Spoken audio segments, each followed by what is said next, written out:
systems. Ever since I read Michael Gerber's E-Myth, I have sort of wanted to run my law firm like McDonald's, but also run my law firm like the exact opposite of McDonald's. And so I'm super excited to be talking to Ernie, the attorney, Svensson himself of law firm Autopilot. He helps lawyers create systems optimized for digital knowledge work done by remote teams. And somebody that I have genuinely followed for many years, although I don't know if we've ever been on a panel together. No, we haven't. No. Well, I literally have emails from you going back years about Autopilot stuff, and I know recently you're on a huge ChatGPT kick, so I'm super excited to have this conversation, help more of our law firm owners with the 4 parts of a great law firm system. But before we dive into that, who is Ernie the attorney? And who is Ernie the attorney? I'm still trying to figure it out. I love that answer. That is the most honest answer. Yeah, I mean, God, my background is kind of weird. My dad was a psychoanalyst. My mother was from Panama. My mother taught me to speak Spanish before English. And my mother was also manic depressive. So, psychoanalyst father, manic depressive mother who spoke Spanish. I went to high school in Panama. And then I went on to law school after philosophy majoring because there are no jobs for philosophy majors. And the law I thought I would like, and I did because I liked arguing, but not just about meaningless or never-ending problems like the mind-body duality, but rather like concrete problems that lead to concrete results. So I liked practicing law. Then it got annoying because there's a lot of friction. Technology helped remove the friction. I went on my own because I hated my big firm's committee structure. It was kind of a lumbering bureaucracy. And so being a solo that was ninja efficient, like that appealed to me. And I was paperless, I automated, I outsourced, and it was fun. And then I started teaching other lawyers how to do it. That's I it. love it. That's such an interesting, it's an interesting background between your parents, but obviously there are parts of that make it very obvious what you're doing now to help lawyers have that more systemization. Yeah. Yeah. Super cool. Yeah. Well, we can talk about where that came from. And basically it's 2 parts. One, the restaurant business, because I was a waiter at a fancy restaurant and those places run off of systems. And then I went to work for a federal judge for 2 years he was the most systematic person I ever found in my life. And it was kind of deceptive because I got out of that 2 years of clerking thinking that's the way lawyers did what they did. And then I hit a wall because I realized like no one does that. He was so outlier in that sense, but it taught me the value of writing things down and explaining them well. And so that was in my background as well. I love it. All right, so we're going to dive into the 4 parts of a great law firm system. Before that, though, I want to talk about our last episode. Very different last episode, super interesting. Most recently, we had Tom Kirkham on of Ironwork Security. So Tom talked to us about social media and cybersecurity. So cool rundown of some of the stuff that's going on with TikTok, some of the things that we can be doing as law firm owners to make sure we are not held hostage with ransomware and whatnot. So that was a super cool chat. If you want to check that out after, but right now we are here with Ernie. So before we dive into the 4 parts of a law firm system, I want to have the slightly higher level conversation with you because I touched on this in the preview. Michael Gerber's, E-Myth Revisited, this conversation, you run at McDonald's, having all the stuff sitting down. Like, what's your stance on how this systemization plays into the law firm on a day-to-day thing? Do we systematize everything, 80%? Like, where's your view, Taylor? So I think systems is one of those things that it's very hard to say there's 1 or 2 or 3 things that are the whole equation. It's really more of a way of thinking about things. And so, yeah, so you have to look at your workflows, whether they're in a restaurant, whether they're, in a judge's chambers, a law firm, or whatever kind of business, and say, where are the bottlenecks? Where are the friction points? How can we make things run smoother? And then not only how can we make them run smoother, but how can we make them run smoother if I'm the owner without me being involved? Like if they can run smooth only if I'm involved, that's not good. Or it's not as good as they run smoothly without me being involved. So that eventually I'm not involved much except with vision, overview, and some feedback. but eventually you want to grow your team so that people know what they're supposed to do, and they do it without you micromanaging. And I mean, I love that answer. And I love the fact that you have it as the not just problem solving, but problem avoiding. Like, where are the issues? Where are the bottlenecks and how do we prevent them with it? What do you suggest the firm owner move to? Like, as they're systematizing themselves out of all these things into that vision focus, like, is that become 100% their work? Do they cut down on hours? Do they take on other projects? Like, what do you recommend? Yeah, so I love the analogy. I like to analogize this to the movie The Karate Kid, because in Karate Kid, he wants to learn to play, he wants to learn to do karate. And there's a lot of things in karate. You have to react to moves. There's a whole bunch of things you have to learn, right? Sweep the But leg, crane kick the head. yeah, but the first thing that Miyagi teaches him is just, wax on, wax off, paint the fence. And so he gives him very concrete actions to take. And then through that process, he begins to learn the things he needs to learn that he's going to assimilate. And I think it's the same way with systems. Like, what you need to start with, if you're confused and overwhelmed or not quite sure how it works, which is most people, is to say, what is a concrete thing I could do? And the most concrete thing you can do is say, let me look at a workflow that's happening and let me document it. So to document it, you have to analyze it and then break it down, and you document it, and then you're going to assign it to somebody else. And what you're going to realize is that how you thought it was going to be great. You spent a lot of time documenting this procedure and you thought of everything, except you really didn't. And when you give it to another human, you realize, oh, okay, they misinterpreted this, or they misunderstood this, or whatever.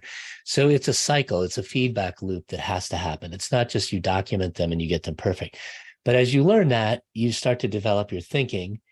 And then as you develop your thinking, you start to anticipate the problems without having to see them occur first. It's so interesting. I know, like Mike Whalen talks about this a lot, like learning by writing. And so it's so true. Like, you can sit here, you can watch a movie and say, hey, I could have done that better. But if you actually sit down and write out the script or go through it, you'll realize how much more complicated things are once you get it out of your head. Yeah, that's true. Yeah, there's a lot. I mean, that's the essence of knowledge work, is that it's mostly in our heads. So the best thing you can do is to write it down. And of course, when people write it down, there's this agony that occurs, which I totally understand because I still go through this, of when you write it down, it doesn't look as good as you'd like it to be. Right. And so then you have to go, I got to fix this, or, oh, that was crappy. And it's just the crummy first draft. That's just the nature of that beast. Now we're going to talk about ChatGPT, because that's a way to blast through the crappy first draft without you agonizing over it. In many cases, you can do this with technology, but it's still going to be something you're going to have to fix. So you have to get over the sense that it has to be perfect, or that you don't like how good it is. You're just going to have to deal with the fact that when you first get it out of your head, it's not going to look great, but you can improve it much better when it's written down than if you just keep it all in your head and, theoretically improve it in your head. It's theory, because you're not going to improve it in your head. I love that so much. And I mean, like, look, God forbid something happens to you, stuff in your head is not the way to go. I have a friend of mine, we were at lunch, whatever it was last week, and he was telling me that there was his favorite restaurant in all of Orlando closed because dad had passed away. Son, unfortunately, got into an accident and passed away way young, and nobody else knew any of the recipes. And like, there you go. Adios, 30 or something restaurant out the door because nobody else knew how to cook any of the stuff. Yeah, that's So tragic. yeah. And tragic for the rest of the family that was never taught the recipe also, but now didn't have the opportunity to, run the front and manage the marketing and whatever for the business as well. So Yeah. For want of an SOP, the kingdom was lost. yeah. All right. So when we're talking about the four parts of a great law firm system, can you give me the overview and then we'll dive into each? Yeah. So it's define, design, assign, and refine. I like this because it helps us remember. And basically, that's the process you go through. You first define what the steps are by simply bullet pointing them. That's the easy part. You don't try to overthink it. You don't try to be over perfectionistic. You just get out of your head the bullet points. And then you're going to start to design the procedure. Maybe you need screenshots, maybe you need a video, maybe you need to point people towards resources that they can download, documents or whatever. And you start to think more granularly about what that procedure looks like. After you've designed it, then you can assign it to somebody. And after you assign it to somebody, you get feedback from, like I talked about earlier, how well they do, you can refine it. So those are the 4 steps. So from the standpoint of define, do you like intentionally try and push people to do this one a little bit faster so they just get the big part down, or not Yeah, I as think that's the important? best way to do it. I mean, I can't say I'm not dogmatic about how things need to be done. If it works for you to do it differently, that's fine. Don't follow me. Do it the way that makes sense. But what I've noticed when I've tried to help a lot of people over time is that this is especially true with lawyers, is they get hung up on trying to make things perfect. Yeah. And this is true for writing. I mean, this kind of maps pretty clearly to, like, the madman, architect, carpenter, judge process of writing. The first part is kind of madman like, you're just bullet pointing. And then when you design it, that's more like you're acting like an architect and saying, okay, this is what the building plans are. And then, carpenter is, you do something, you give it to somebody to do, and then you judge how they did, and you realize that they didn't do it as well, and you accept responsibility. Because the thing is, if you design a procedure that works pretty well, but it works pretty well because you're giving it to people that are self-motivated, they understand how to do things generally, they like to figure things out on their own, that's really not the optimal procedure. The optimal procedure is one that you give to somebody that's not that motivated, that's totally new, and that's likely to screw up and doesn't want to figure things out on their own. If it works for them, it's going to work for everybody else, the same way. So you're not painting yourself into a corner if you make the procedure bulletproof. But if it's not bulletproof, then there are dependencies. Like, well, how smart is the person, or how motivated are they, or how experienced are they? And you want to remove all of those dependencies. And so that's on you to create a procedure that's so well designed that anybody can do it. And it's always interesting to me because I think like a lot of people talk about this system versus experience versus personalized experience. And for me, like I think they're two sides of the same coin. I think the more that you systematize, the more access you have to people who are nicer, who have more patience, who have the soft skills, because you don't have to have the technicians doing these things over and over again because you've got a solid system. Yeah. Well, and also I in the systems program I teach what I call the 3 C's. And the idea is clarity, confidence, and commitment. So if your instructions are very clear, then the person doing it will have the confidence that they can do it. When they look at it, they go, oh, yeah, I can do this. And then they'll also be more committed to doing it because they know that they have everything they need. So when people complain and say, oh, those people aren't very committed, they left. Well, that they might be completely uncommitted people, and then you shouldn't have hired them in the first place. And that's a whole separate conversation. But if they are potentially committed, they're going to be way more committed if you have taken the time to document that procedure really well. And if those people that go through it have trouble, are committed, well, that that's a signal to you that it's on you to figure out how to make it better. I mean, basically, you're teaching people. This is what we're doing. We're teaching people, and no one is a good teacher to start with. Okay. I went to teach at my law school for a couple of years, when they asked me to come back, and I thought I was going to be the greatest teacher in the world because I love to learn and I was motivated. Well, sorry, that's not enough to teach people. You have to figure out what they don't understand. And until you work with people, you're not going to know what people don't understand. It's a skill that has to be developed. Well, I think before that, the step is to care about being good at teaching, and then it goes into what you're talking about. Yeah.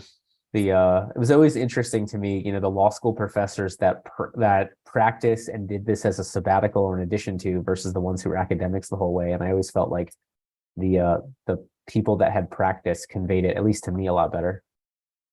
Yeah. Agreed. So, all right, so we've got our define, design, assign, and refine. Where are we bringing ChatGPT into this? I would say not in the first step, although that's not a rule, because I just today saw somebody on Twitter talk about how they use ChatGPT to flesh out a whole bunch of steps in using QuickBooks. And Oh, so basically that would be like, okay, yeah, you could use it for defining. Now, the thing about any of this technology is where it works really well is when you give it a really specific direction, right? If you just go, hey, ChatGPT, come up with a procedure for me to onboard new employees, it's not going to do great. But if you can supply the thinking to get it going in the right direction and give it some specificity, it will give you some pretty good results to piggyback off of and then go to the next step. But, GPT technology, ChatGPT in particular, it really works well if you are willing to think well. If you're not willing to think well and you just think it's a magic box that's going to give you amazing answers, and you're not going to really reflect upon the answers it gives you and just plug them in somewhere else, well, that's a recipe for disaster. But I think lawyers as a whole are generally better trained, in theory, to know how to see problems in things and to pick things apart. So as long as we don't engage in lazy thinking, and as long as we're not unrealistic, or as long as we can think clearly, it'll do fine, right? So all this naysaying and, oh, look I found a problem. Hey, look, life is filled with problems. Nothing works perfectly all the time, every time, the first time. So you just need to figure out how to use this tool in its most optimal way. And that's to help you think better. But you should be thinking well to begin with, right? Not starting out from scratch. Well, it's like I was going through a Gmail filter and I had it run through ChatGPT to make sure I wasn't missing something. And like, I'll say this, it gave me completely the wrong information in one part. There used to be a checkbox for smart compose or something like that as one of the filters, and it was no longer an option. And I told ChatGPT it, and then it was fixed. But like the way that it explained literally the 15 other steps was dead on to what I did.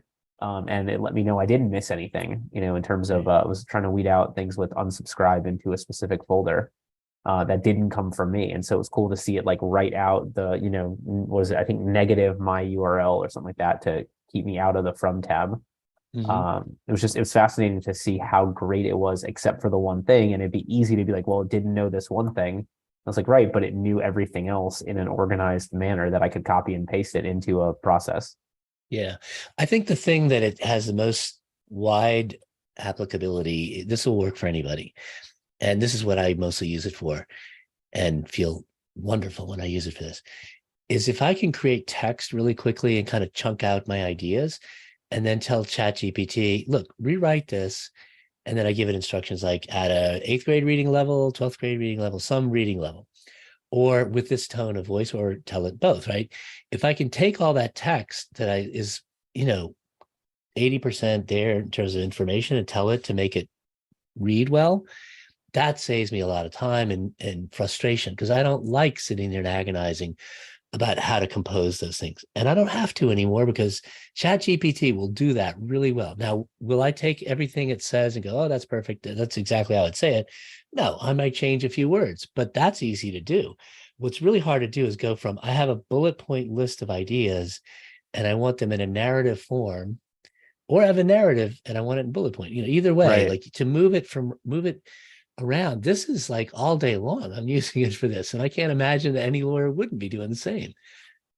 Yeah, I found for me, my biggest struggle is it doesn't have my sense of humor. But at least I'm like, all right, give me the 25 easiest things, topics for a growth-minded law firm owner to talk about from marketing business law. And then I'll go in and I'll be like, all right, this is, the specific about this, and here's how I can make an Iron Man joke here, and here's how I can make a Star Wars reference there, and whatever. But at least having those like kind of overarching lists, like you talk about, make it easier to make sure you don't miss anything, and make it easier to kind of focus your buildup, Right. as you're going through the list. Have you tried, because this is where I've been really astonished by it, and there are people I follow who do this with marketing, where they train it really well with a really long prompt that obviously they've worked out over time, by giving it examples and saying, these are examples. So if you gave it examples of your humor and said, these are the examples I have, now rewrite it using that. Have you tried that? So I did it once, but I don't know if I guess I need to go back outside of that thread. So basically what I wanted to do, and I wrote a newsletter about this, I wanted to take every single newsletter I've written and throw it in there. And I've got, 18 months of social media posts that I've written that we have saved in an Excel sheet, and drop that in there. And then I can pull the audio from every one of these conversations, I could rip out just what I've said during the Exhibit A shows and pop it in there and then try and push it into it. And we started down that path. The issue for me was just like I was spending, or I, an assistant was spending like 15 minutes giving it enough information again to start a new conversation, or it was like so sidetracked on the previous conversation that you had to kind of bring it back. Yeah, no, So I don't you have to know. create a template, and the template has to be very well documented as to some examples. And then you say, so now, of course, you start with the, after you give it all that stuff, you say, do you understand? You basically, I'm going to give you this, blah, blah, big long list. And then do you understand? And it says, yes, I understand. And then it summarizes. And so you can kind of see like what it claims to understand. You go, okay, that's good. And then now you give it the information and tell it to recombobulate it using that. It's more sophisticated. It will take you time, but I'm pretty Yeah. sure it can be done. All right. So I need to create a Jordan's best jokes list Yeah. to Yeah, make sure I can exactly. get my proper 80s and 90s references into it. Yeah. Just it's fascinating to me. And it for me, like a lot of it, I think the more that I try and I'm gonna say treat it like a person. I don't mean that in the Mhm. direct way, but more I treat it as a two-way conversation, I think the Mhm. better it is to get information back. Yeah, that's exactly it. It's a conversational tool. And I think that's the first level where if any lawyers listening to this have not used it yet, the first thing you're going to have to realize is you're going to come in and think, oh, yeah, I ask it a question, it gives me an answer. You're really looking to have a conversation. I mean, I have asked it questions and it will give you an answer, and that's fine.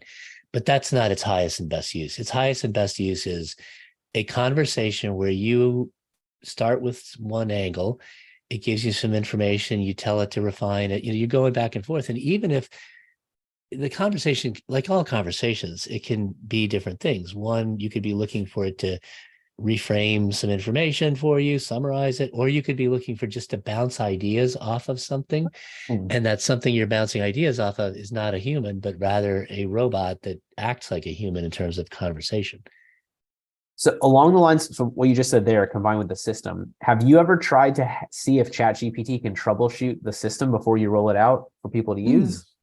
No, but I don't, that's a good question. I'm not sure how that would be useful, but that may be something I have to think about. So I'm not saying that's not true. I just, Yeah. Well, I I mean, think, obviously, it's not going to have external access. right. But I wonder if there was a way where you're like, okay, like you talked about reframing this for a eighth grade Yeah. vocabulary. Like, what would be the most common things in this system that you think a human could get confused by, or something like that? It probably one day will learn to do that. I guess I'm thinking more about you need to have that concrete feedback from an actual human who you work with who didn't understand something. And I think that's more useful to get there quickly rather than try to anticipate, because I think anticipating, at least with the lawyers I work with, is what holds them up. They like to anticipate, sit and think, and not actually put it into practice. So the sooner you can take these things you've documented and give it to another human, the better. And if you say to yourself, well, or say to me, oh, well, Ernie, I'm sorry, I don't work with anybody. I only work by myself. Well, my answer is you should start working with other people. And those people are available through Fiverr, Upwork, wherever, and start giving this work to other people and seeing what happens. Because one, you're going to realize like, wow, I don't need to do a whole bunch of work and give it to other people. And, that's a great feeling. But also it's going to train you to think better because you're going to realize like, oh, they didn't understand that. Oh, they're likely to misunderstand that. So it's just it's that curse of knowledge problem. Like that's a common phrase in psychology. The idea is when you know how to do something really well, or the better you know how to do it, the harder it is for you to understand the frame of reference of a person who didn't know it. You quickly Right. forget what that was like. And so that's what makes people bad teachers, even if they want to be great teachers. Right? Even if you're motivated, it's just you have to learn to disconnect from what you know now and go back to a state of being where you didn't know something. And that at first that's hard, but over time, as you do this, you start to get better at anticipating. Oh yeah, I can predict what a person who isn't like me is going to have trouble with. It's just an instinct you have to develop, but you have to develop it through concrete work, not through theory. Yeah, I'm reminded of a story. So I was a prosecutor in a former life, and had the was the one of the last people to be assigned the jail spot as a one spot until it became a rotation. So it was me and a lawyer that she'd been at the jail for, I don't know, 5 or 6 years as a lawyer, not in jail. Um, and so they had us come in to do training and they had me be in charge of the training. And I was like, wait a minute, I've been here for like 4 months. She's been here for 6 years. They're like, exactly. And my boss, explained to me the same way you did. It was like, she knew too much. I knew enough to let everybody else jump in, having never done it before. Mm-hmm. So it was an interesting thought process. So I want to so we talked about define and design and somewhat through the chat GPT thing, but from an assign and refine standpoint, you're talking about, hiring people, passing the work off, getting the feedback. So what are some of your best practices for the delegating out and for the refining the information or for refining the system afterwards? Yeah. So the easiest way to define it would be to let's say have a Loom video. And then there's a short step from there, in theory, to giving it to somebody else to do, at least immediately. So the Loom video is great. You recorded whatever steps were as they exist today, and you can give it to somebody and see if they do it. That's the fastest way to do it. And then from there, you have a really good sense of like, okay, this all worked really well. Now it's worth taking screenshots or giving it to somebody to take screenshots, because over time, steps in there are going to change. Like you just described, with Google, they changed how they did something and ChatGPT doesn't know this. Well, if you have each of these steps broken down, it's easy to swap a new part in for something that's not applicable anymore. So that's the first thing to think about. But you want to be giving it to people as quickly as possible. Now, when you give work to people, Fiverr is not the best place for this, because Fiverr is institutionally built around the idea that this person defines their own job and says, you can hire me to do this very specific thing. And or I can get some information from you. So they're doing all that heavy lifting. So you don't want to test this on Fiverr, but Fancy Hands would work. That's a subscription-based program, and the people there are pretty savvy. So you're likely to get a good result pretty quickly and easily without having to document too much. Or you can go to Upwork, or there are places like, the Philippines job boards, any of these places where the person is less skilled. And that's where you're going to develop your ability to anticipate and to refine quickly. And refining quickly is basically Loom videos, words that you write out and which you can get ChatGPT to make, more understandable, or, lower the reading level to make it more understandable. And then also taking screenshots and refining them that way. And there's a tool that I've just started playing with that people had told me about, and I think now I'm going to start recommending this heavily. It's called Scribe, and the actual URL is scribehow.com. And what's cool about this is that it will watch you as you do whatever you're doing, and it'll automatically create the screenshots. It'll figure out what the URL is and make it a clickable URL. And it's really fast and powerful. The free version, which is what I recommend people start with, only works if you're using the Google Chrome browser, and it only works with things you're doing in Google Chrome.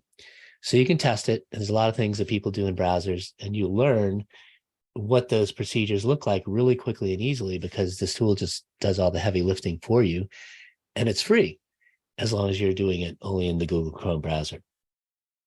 You said scribehow.com? Yep.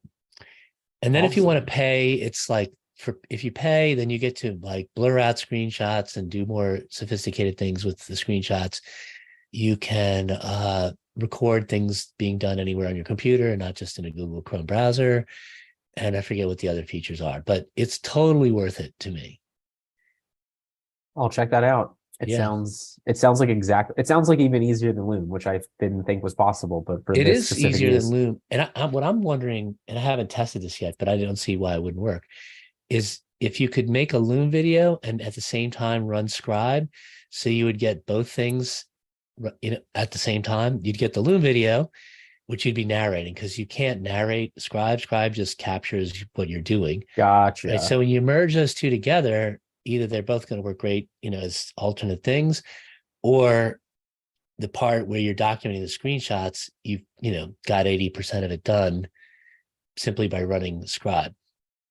And then we could take the transcript from Scribe, put it in a chat GPT, have it convert it to an 8-year-old's reading level or an 8th grader's reading level, throw it back.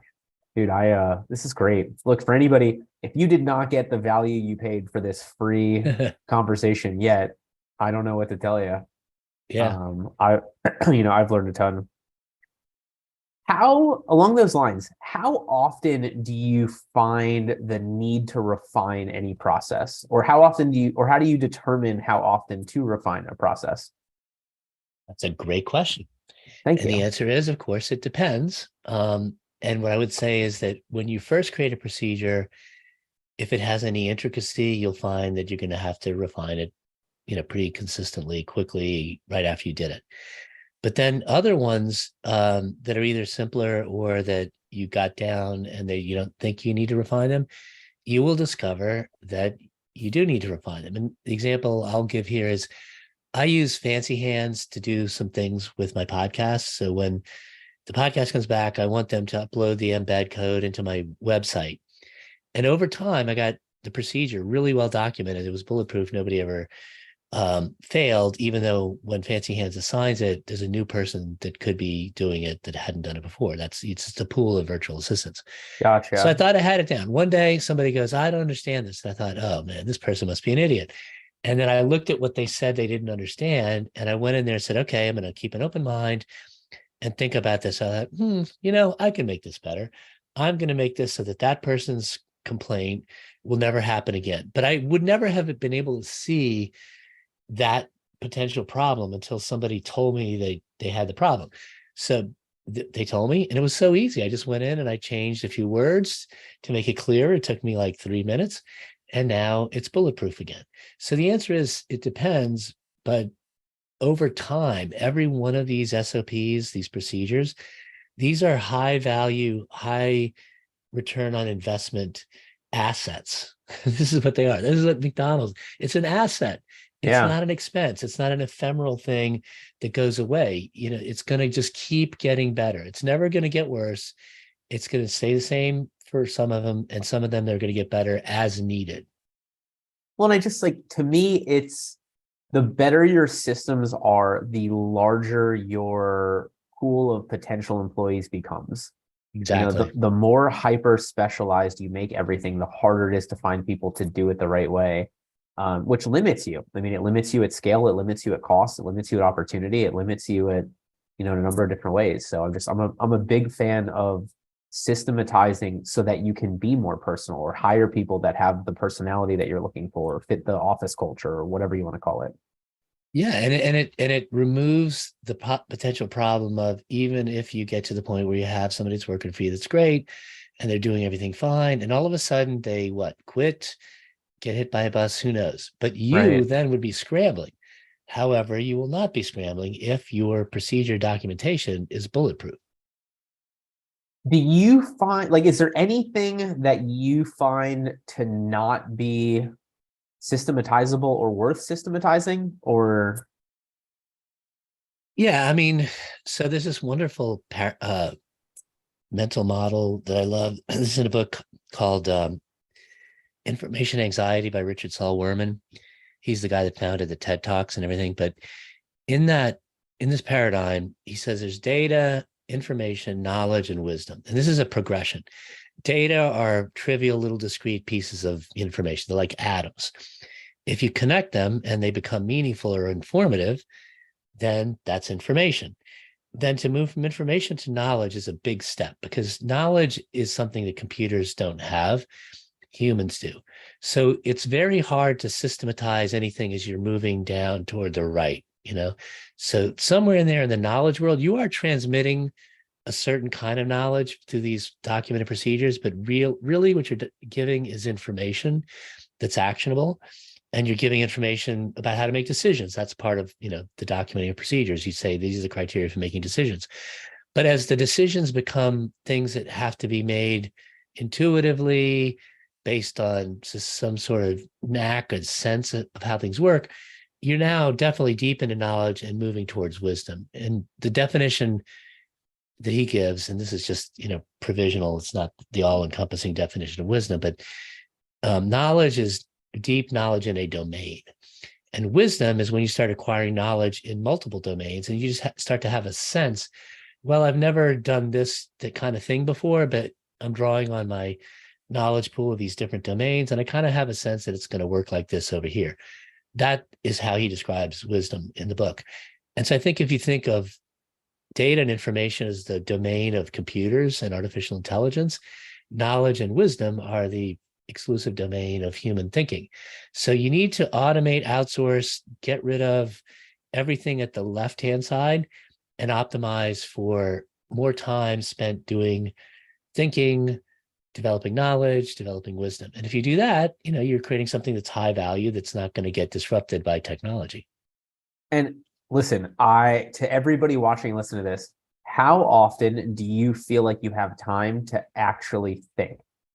I think that's the key takeaway from what Ernie's talking about. I know for me, like just blocking off my calendar for thinking time is often the best use of time because we get so wrapped up in triaging emergencies or Yep. getting stuff out the door, but instead having the time to actually think about what we want, what's best for the client, what's unique strategy for this case, whatever you want to call it.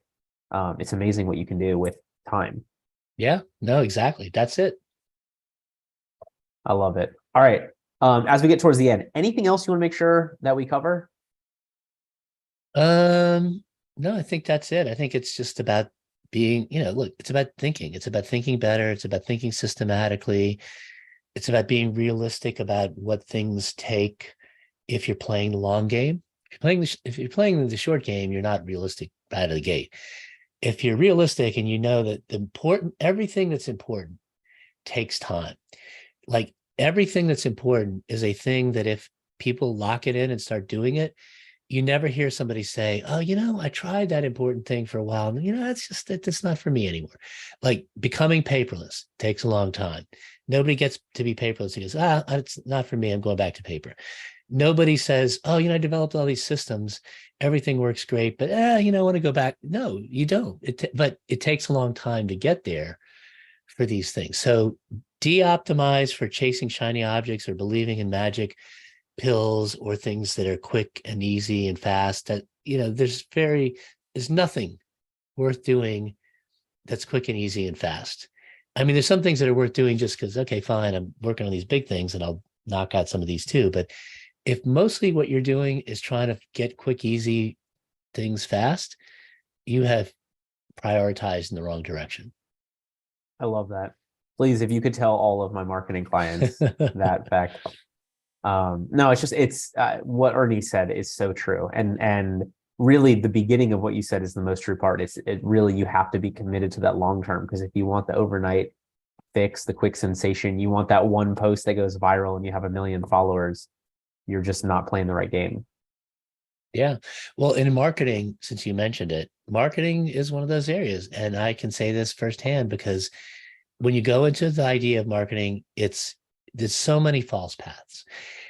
But really what it boils down to is how can I talk in a meaningful way to the person that I most want to work with? So people get hung up on thinking the person I want to work with is whatever, or that they specialize too much. It'll ruin everything because there won't be enough people, which is not true. And when you realize, like, no, you have to optimize for the kind of people that you're going to work well with. People have a mental block. So I think here, the long game is mostly mental block. It was for me. It is pretty much for everybody I've ever observed learning marketing.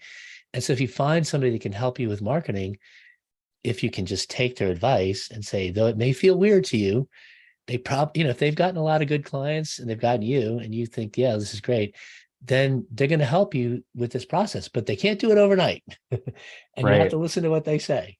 And you have to do what they say. Well, and I think, and and what you touched on there, I think goes back to what you were telling me in terms of getting Chat GPT to have my humor. I think we also can do the same thing, where the more that we know our ideal client, the more we can have Chat GPT learn it to, write for that kind of person. I guess that's the way to phrase it. Yep. Love it. All right. So as we get towards the end here, next week, we've got Tom Armitage on. Tom's with Smith.ai. Tom is going to give us probably, how do I phrase this? The conversation that lawyers hate having, but we need to, because we're talking about selling. Specifically, we're going to talk about social selling for law firm owners. So this is not cold calling.